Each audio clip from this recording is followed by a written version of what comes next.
Nigeria will go into another general elections in 2023 to elect a new president and other leaders into political positions.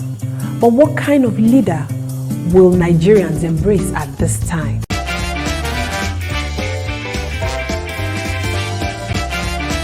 Welcome to Guardian Talks, and with me is a strategic leadership expert, a lawyer and an author, Dr. Toye Shobande.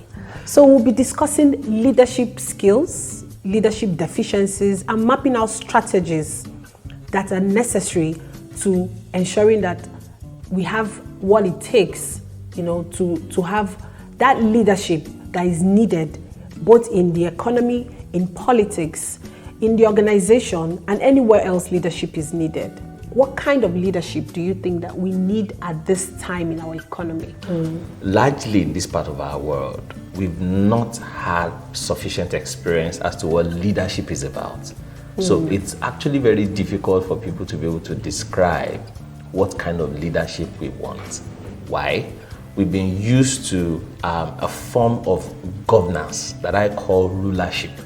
And most journalists have actually used that word. When they are referring to past head of state, they say he ruled Nigeria, he ruled Nigeria, the number of people that ruled Nigeria. That means there's something wrong in the semantics, especially with the use of the word. Leadership is different from leaders. So when you say a leader and when you say leadership, there are two different things. In one part where you talk about a leader, you are talking about a person who occupies a position by virtue of the responsibility that has been conferred on him to take responsibility for certain things.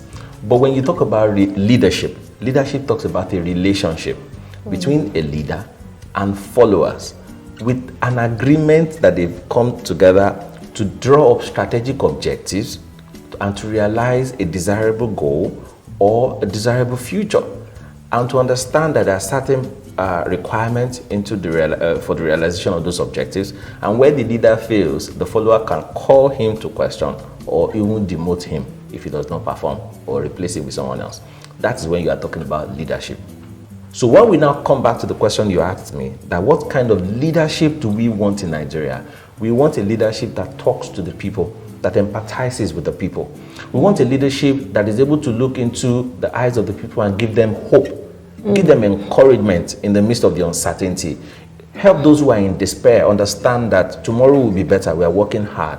Let's just be patient. It's a leader who communicates that, look, let's make sacrifice. I'm not asking you to make sacrifice. I will also make sacrifices. Let's make sacrifices together so that we can better the future of our country and our children's children. But the attitude of the ruler is different. The ruler doesn't communicate with the people. They don't owe you any explanation. They just do what they think is best for you, and they don't care whether you accept it or not. Let's look at the selection process of leadership and rulership. In rulership, it's an imposition. You don't have a choice. The electoral system is determined and dictated by a few people. But in leadership, it involves a larger number of people, where people are allowed to go through the electoral process. They are not disenfranchised. They can vote and be voted for. They can afford to buy the electoral form and not be excluded by virtue of the fact that the forms are too expensive for them to purchase.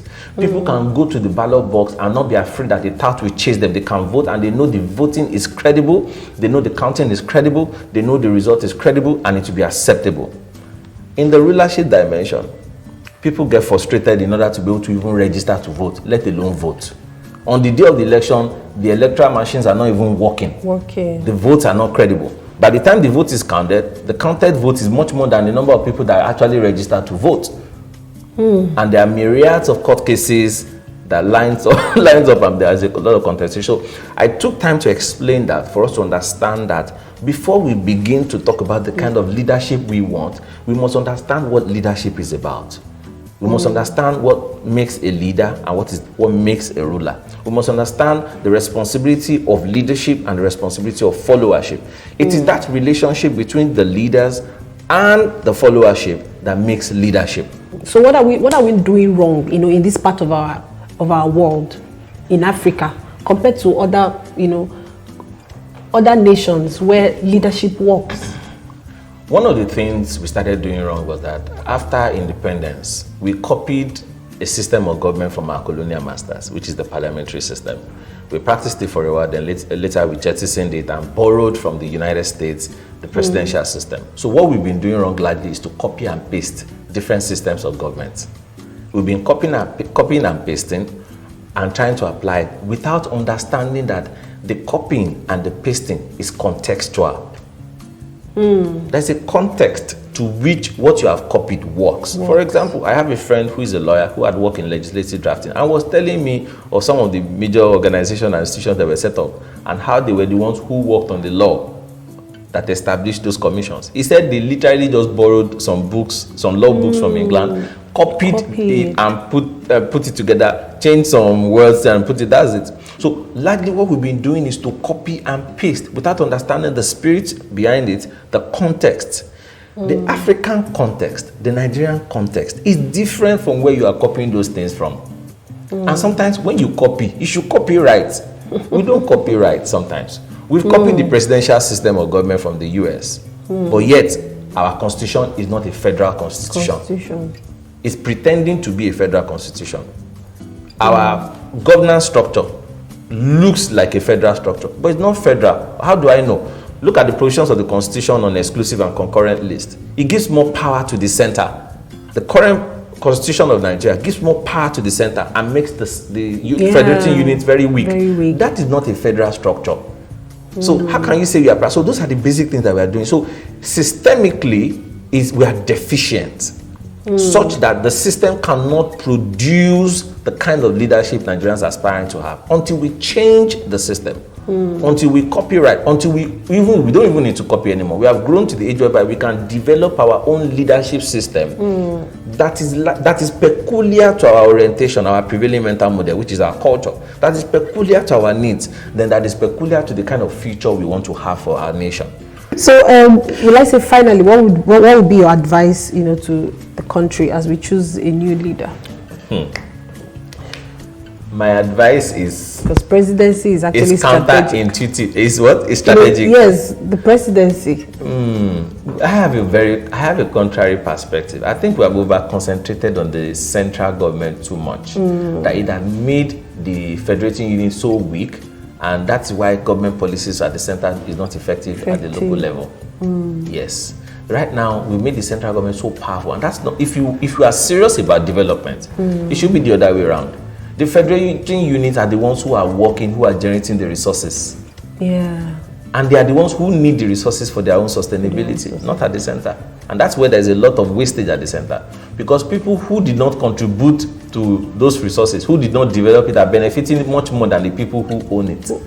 And which is unfair. That's another issue, our justice system. Yeah. It makes people feel helpless here. The helplessness is so deep that before, nobody even, before people take pride in becoming and, agitating over this issue, singing, fighting, but, it's like people have sacrificed their lives. The life of Ken Saro-Wiwa, the lives of Fela, they've sang about it, they've talked about it. They were like prophets in their time.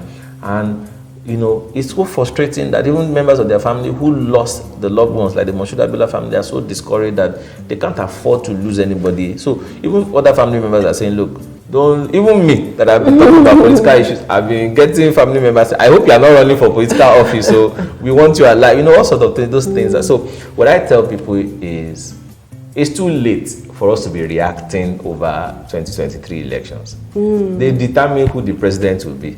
They're just playing out the script. They've done their plan a long time ago. So my word to Nigerians is that Nigerians will lower their expectations. Nothing significant is going to happen. It will only take the intervention of God. Yes. And in this instance, I think God will not intervene if we don't intervene.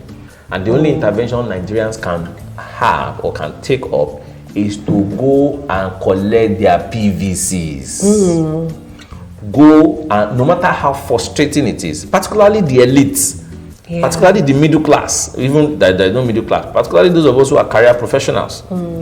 We complain too much. I've spoken to a good number of my friends. They all don't have PVCs. You need to have it. One said he had never voted in the last 15, 16 years. Go and collect your PVC and vote. and make sure your vote counts. Let's go out en masse.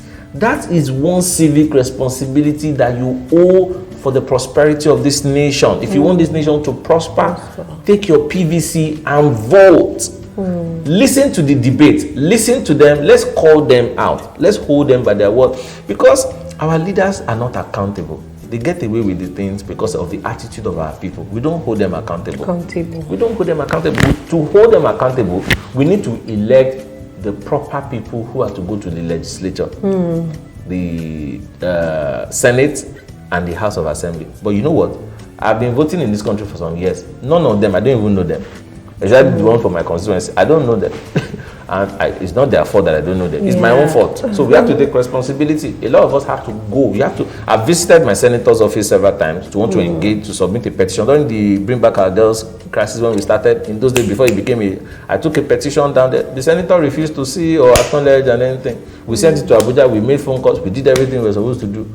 But, and that's the kind of leadership that we have.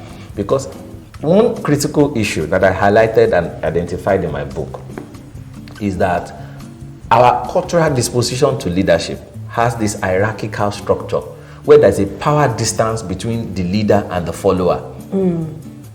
And everything is based on authority. It's whatever the lead, quote and unquote, the leader says that the follower will do. So when you have leaders with that kind of orientation, who you were elected to attend to people's interests so that you can present their interests at the legislature, they are not even available to talk to them. So Nigerians have to demand that this time around. We have to demand that those who are in the legislature, they are very important. And we've done well this time around with social media. When we put pressure on them over the electoral bill, we fired them and they obeyed. We need to do more. We need to do. We don't fire them only on social media. Let's also fire them in every space. Let's fire them through the elections, through the ballot box. Thank you so much, Dr. Shobande. It's really nice to have you here in our studios. We've heard it all. He has spoken so much about leadership and deficiencies that we have faced in our economy. And we hope that if we can put most of all that we have heard today in practice, we will begin to see results, even though while we still even have God, there with us. Thank you so much, Doctor. And thank you. We hope to have you some other time. Anytime. Thank you. We've heard it all. For you out there as a Nigerian, be a party member, have your PVC. Please vote in the coming 2023 elections. Let your voices be heard. Do not just be on social media castigating and clamoring for change. Be the voice that you be the change that you want in our society by voting and voting right. Thank you, and that's it on Guardian Talks today. Bye for now.